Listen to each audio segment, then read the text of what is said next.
이런 어떤 시장의 흐름들이 있기 때문에 확률적으로 여러분들이 수익을 내기 굉장히 어렵기 때문에 이제 매매를 하지 마시라는 거예요. 자, 그렇다라고 하면 지금 돌파에 대해서는 제가 이렇게 설명을 드렸죠. 그럼 이제 눌림에 대해서 한번 이야기를 해볼게요. 네, 안녕하세요. 주식투자훈련소입니다. 자, 오늘은 돌파 매매와 눌림 매매의 특징, 그리고 이제 상승장과 하락장의 차이, 두 가지의 매매 방법을 어떤 식으로 해석을 하면 우리가 조금 더 효과적으로 매매를 할 수 있을지, 여기에 대해서 한번 이야기를 해보도록 하겠습니다. 매매에 필요한 이제 중요한 요소죠. 보통 우리가 매매를 할 때 돌파 매매 또는 눌림 매매, 사실 이 두 가지 방법밖에 없어요. 가치 투자를 하는 게 아니라고 하면 사실 이 차트를 보고 이 돌파를 하는 자리에서 이제 진입을 해서 수익을 빠르게 내던지, 아니면 상승이 한번 나온 종목에서 조정 구간이라고 생각되는 구간에서 진입을 해서 조금 더 길게 먹고 나오든지, 이 두 가지 패턴밖에 없거든요. 근데 이런 패턴으로 매매를 한다라는 건 누구나 다 알고 있는데, 어떤 때는 이런 매매가 너무나도 잘 되고 어떨 때는 이런 매매가 너무나도 힘들고, 이런 상황을 여러분들이 이제 자주 겪으실 겁니다. 요즘 같은 경우는 사실 쉽지가 않죠. 최근에 좀 장이 조금씩 살아나는 것 같은 그런 분위기이기도 하지만, 사실상 이렇게 이제 종목들 움직이는 것들을 보면은 제대로 상승을 할 것 같다라고 하는 종목들이 생각보다 그렇게 많지가 않습니다. 그래서 이제 그런 이유에 대해서 한번 좀 설명을 드려보도록 할게요. 자, 우리가 이제 돌파 매매라고 하면 여기에 이렇게 이제 저항 구간이 있다라고 하면, 자, 여기에 이제 매물대를 만들어 놓고 조정이 끝나고 조정을 어느 정도 거치고 나서 이 구간 정도, 요 구간 정도를 돌파를 할 때 이제 여기쯤에서 매수를 해서 여기서 요만큼까지 이제 수익을 먹고 나오는 게 이제 돌파 매매잖아요. 그렇죠? 여기까지는 이제 여러분들도 잘 알고 계실 겁니다. 자, 근데 이렇게 제가 이제 그림으로 그려서 이제 설명을 해 드릴 때는 참 쉽기도 하고, 제가 이제 다른 영상에 올려드린 것들을 보시더라도 보면은 다 이해가 되죠. 다 이해가 되기 때문에 나도 저렇게 하면 좀 되지 않을까, 이제 이런 생각을 많이 하실 겁니다. 근데 막상 이제 따라서 해보려고 하면 잘 안 되죠. 그 이유가 뭐냐면 그 근본적인 원인을 아셔야 돼요. 자, 제가 이제 말씀드린 것처럼 이렇게 이제 저항 구간이 있다라고 하면 이제 여기 어디쯤에서 매물대를 만들고 이렇게 조정을 받다가 다시 이렇게 올라오는 순간, 이제 요 순간을 잡아야 되는데, 여기에서 여기까지 이 올라가는 요 구간 있잖아요. 이 구간이 순식간에 지나갑니다. 순식간에. 이해되시나요? 보통은 이제 이런 구간이 나오는 경우는 장 초반이나 가끔씩 장 중간에도 나오거나 이제 하는데, 보통 이제 이런 급등주들은 대부분 이제 장 초반에 순식간에 올라가든지, 아니면은 장중이라도 우리가 이제 개인들이 중간중간에 이제 탈 수 있는 기회를 주면서 가는 게 아니라, 뉴스나 기사를 띄우면서 여기서부터 여기까지 순식간 뭐 대략 한 10분? 뭐 20분? 30분? 요 이제 아주 짧은 시간에, 정말 짧은 거는 뭐 10분 이내로 여기서부터 여기까지 20%를 그냥 올려버린다라는 거예요. 그러면 지나간 차트를 보면은 왠지 내가 잡을 수도 있었을 것 같은데 이렇게 생각을 하지만, 막상 내가 그 순간에 잡으려고 하면 이제 거의 이제 뭐 직장 생활을 하시는 분들이 대부분이잖아요. 이런 기회를 거의 이제 잡지를 못하죠. 그래서 이제 여러분들이 이론상으로 이렇게 이제 이런 돌파 패턴을 머리로는 알겠는데 실제로 잡기가 어렵다라고 말씀드리는 거고, 이제 이런 것들은 숙련된 분들, 아주 오래 매매를 하신 분들이 아니면 사실상 이런 종목들을 잡기는 좀 쉽지 않다라는 겁니다. 그리고 이제 두 번째로, 자, 똑같은 패턴이에요. 자, 이렇게 이제 저항 구간이 있고 이제 매물대를 만들고 이렇게 이제 돌파를 이제 하려고 하는 상황인데, 이렇게 매물대를 만들고 돌파를 하려고 하는 상황인데, 그 종가를 여기쯤 아니면 여기에다가 마무리를 하던지, 아니면 살짝 위에서 마무리를 하던지, 왠지 오늘 사면은 내일 반등할 것 같은 그런 자리에서 마무리가 되는 종목들이 있어요. 왠지 이 전고점을 돌파를 내일이라도 바로 할 것처럼 이제 만들어 놓은 그런 전고점들, 이렇게 이제 마무리를 한 종목들이 있는데, 자, 이런 경우는 다음날에 갭으로 떠서 상승을 하는 경우도 분명히 있습니다. 근데 요즘 같은 장은 어떤 패턴으로 나오냐면은 10종목이라고 하면요, 이 중에서 한두 종목 정도 빼고는 거의 대부분 개미를 태우고 다시 하락을 합니다. 그 조정을 받다가 이런 식으로 쌍바닥을 찍고 올라온다든지, 이제 이런 패턴으로 상승을 한다라는 거죠. 자, 예를 한번 들어볼게요. 이런 구간을 말씀을 드리는 겁니다. 자, 지금 이제 여기서 이제 매물대를 만들고 이렇게 조정을 한번 받고 이렇게 올라가면서 여기서 이제 조만간에 한번 양대 양봉이 나올 것 같은 이제 그런 그림을 만들어 놨죠. 그리고 이제 그 시세도 크게 나왔던 종목들이고 거래량도 쭉 터졌었고, 그래서 이제 제가 이제 말씀드리는 것은 이렇게 함정을 만들어 놓고 기다리는 차트들이 10개 중에 8개라는 이야기입니다. 이해되시나요? 자, 한번 볼게요. 자, 이런 식으로 지금 차트를 만들어 놓고 이렇게 또 다시 한번 또 이 개인들을 물리게 만들어 놨죠. 이러고 또 다시 한번 여기서 개미를 털고, 그리고 또 이제 올리는 척 하다가 오늘 아침 분위기로 봤을 때는 또 전고점 돌파할 것처럼 하다가 또 다시 이제 음봉으로 마무리를 하는 이제 이런 패턴들. 자, 결국에는 이제 이렇게 흔들면서 언젠가는 여기 전고점을 다시 돌파하러 가긴 갈 것 같지만, 자, 여기서 이 구간에서 아니면 이 구간에서 비중을 세게 들어갔다라고 가정을 해볼게요. 그러면 버티질 못합니다. 이렇게 흔드는 것을.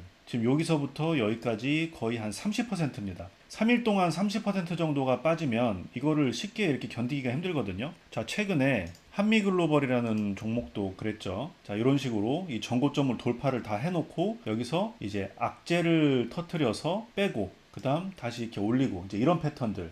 이 전고점을 돌파하는 자리에서 이제 아까 말씀을 드렸던 것처럼 첫 번째는 여러분들이 잡을 수 없게끔 굉장히 순식간에 이렇게 올라가기 때문에 과거 차트를 봤을 때는 나도 잡을 수 있을 것 같은데 이거 내가 왜 못 봤지? 약간 이런 느낌으로 가는 거고, 종가상으로 이렇게 전고점을 돌파를 할 것처럼 만들어 놓은 것은 10개 중에 한 8개 정도가 이제 함정이기 때문에 여러분들이 자꾸 물리게 되는 것이다. 이런 이야기를 하고 싶은 겁니다. 자, 그러면은 지금 이제 이렇게 종목들이 움직이는 이유를 여러분들이 알아봐야 될 텐데, 지금과 같은 구간은요, 세력들이 이제 물량을 모으는 시기라고 보시면 돼요. 자, 예를 들면 이제 거래대금도 줄어들고 매매할 만한 종목들도 없고, 그런 와중에 어떤 특정 종목이 이렇게 상승을 하면서 계속 이렇게 거래량 터치면서 간다? 만약에 그렇게 되면은 시장에 참여하고 있는 개인 투자자들이 모두가 다 그 종목을 볼 거 아닙니까? 그러면 세력들이 일부러 매물대를 만들려고 하지 않는 이상은, 이제 매물대를 만들기 위해서 일부러 이제 그런 작업을 하는 게 아닌 이상은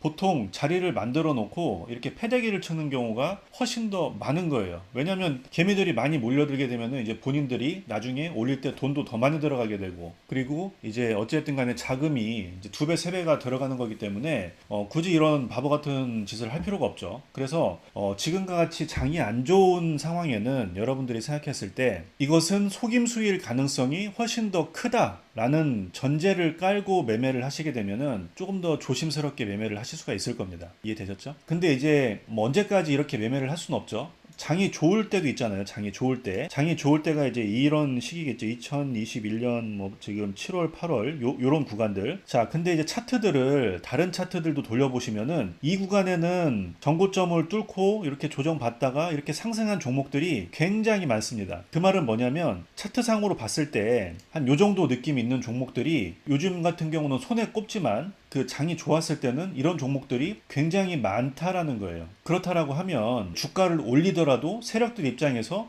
개미들은 먹을 게 많으니까 굳이 한 종목에 집착을 할 필요가 없지 않습니까? 그렇기 때문에 이제 향후에 이런 이제 흐름이 나올 수가 있게 되는 거죠. 그래서 이제 주식 투자를 오래 한 사람들이 늘 한결같이 하는 얘기가 뭡니까? 장이 좋지 않을 때는 비중을 축소하고 장이 좋을 때 공격적으로 매매를 해라. 이제 이렇게 이야기를 하잖아요. 그 이야기가 이제 그냥 뭐 장이 좋아서 안 좋아서가 아니라 이런 어떤 시장의 흐름들이 있기 때문에 확률적으로 여러분들이 수익을 내기 굉장히 어렵기 때문에 이제 매매를 하지 마시라는 거예요. 이해되시나요? 자, 그렇다라고 하면 지금 돌파에 대해서는 제가 이렇게 설명을 드렸죠. 그럼 이제 눌림에 대해서 한번 이야기를 해볼게요. 장이 좋은 구간에는요, 차트의 패턴이 이제 이런 형태를 띠면서 움직이는 종목들이 많습니다. 자, 그 말은 뭐냐면 시장이 좋다 보니까 이렇게 이제 거래량을 터지면서 상승이 한번 나왔다 하더라도 21선을 깨지 않고 웬만하면 21선을 지지를 받고 다시 재상승하는 경우가 더 많다라는 거예요. 자, 근데 이제 장이 안 좋은 상황이 되게 되면 어떻게 되냐면 보통 이렇게 이제 상승이 나오게 되면 이런 구간에서 21선 지지를 받고 다시 이제 아까처럼 이런 구간에서 재상승을 하는 게 이제 보통인데, 자, 로고 차트로 볼게요. 자, 재상승을 하는 게 이제 보통인데, 자, 장이 안 좋은 시기에는 21선을 그냥 깨버리고 완전 이 주식이 망한 것처럼 하락을 시킨 다음에 잠깐 조금 더 이제 올리고 이제 이 구간에서 이제 개인들이 또 물타기를 하든지 이제 뭐 그런 상황이 나오겠죠. 그 다음에 한 번 더 패대기를 쳐서 완전히 이런 눌림에 대한 어떤 의욕을 상실시켜 버리는 이런 패턴들이 굉장히 많이 나옵니다. 뭐 예를 들면 뭐 이런 이제 한일화학 같은 경우도 이제 같은 패턴이겠죠. 장이 좋았던 시기에는 이제 이렇게 이제 상승이 나와서 21선 부근 오면은 요 구간에서 거의 이제 반등이 나오는데, 이제 그렇지 않고 장이 안 좋을 때는 대부분 상승이 나오고 21선을 깨고 상승이 시작된 지점까지 내렸다가 다시 이제 상승시키는, 요번에도 마찬가지죠. 여기서부터 시작이 됐다가 상승 올렸다가 뭐 조정도 아니고 거래량 터트리면서 조정도 아니고 지금 시작한 지점보다 더 아래로 내려서 그 개인들을 밑으로 끌고 가는 이제 이런 패턴들의 차트들이 굉장히 많다라는 겁니다.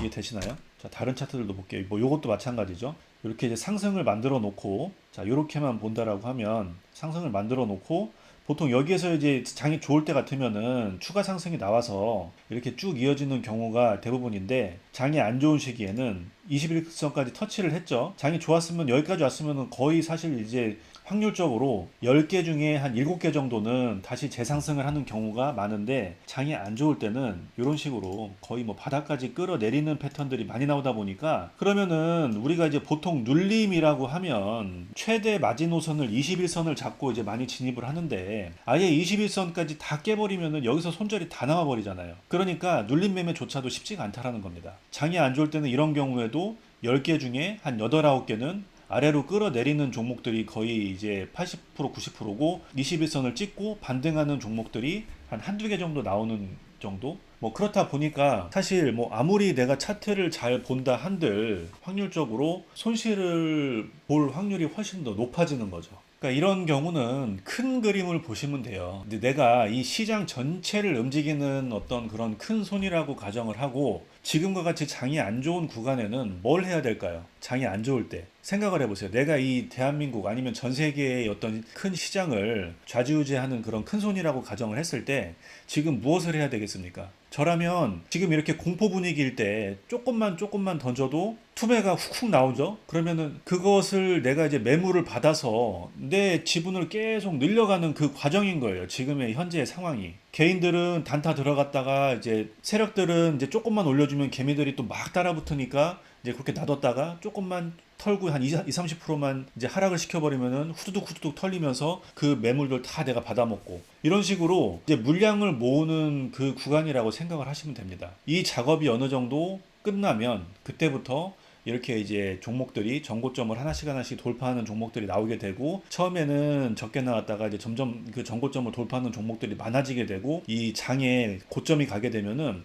전고점을 뚫고 차트가 좋은 종목이 너무 많아서 뭘 사야 될지 모르겠는 이제 그런 장이 온다라는 거죠. 시장은 그 사이클을 계속 반복이 되는 거예요. 결국에는 욕심 때문에 빨리 돈 벌고 싶은 마음, 그리고 내가 매매를 안 하면 큰일 날 것 같은 마음, 그리고 다음 하락장까지 못 기다리겠는 거, 또는 내가 상승장에 물려서 지금 아무것도 할 수 없는 그런 상황들이 대부분이기 때문에 이 굴레를 벗어나질 못하면 여러분들이 계속 좀 힘들어질 수밖에 없다라는 거죠. 자, 그럼 어떻게 해야 되냐? 우선 뭐 지금 이제 손절이 의미 없으신 분들도 많으시겠죠. 이제 그런 분들 같은 경우는 방법이 없습니다. 우선은 어느 정도 좀 시장이 올라올 때까지는 이제 기다렸다가 아마 이제 여러분들이 본전 어느 정도 한 7, 80% 정도 복구가 됐다 싶을 때쯤 되면은 이제 시장은 거기가 고점일 가능성이 높아요. 물론 뭐 그때 상황에 따라 봐야겠지만 그 정도쯤 되면은 이제 시장이 고점일 가능성이 높습니다. 그러면 그때는 내가 가지고 있는 물량을 이제 최대한 좀 정리를 해서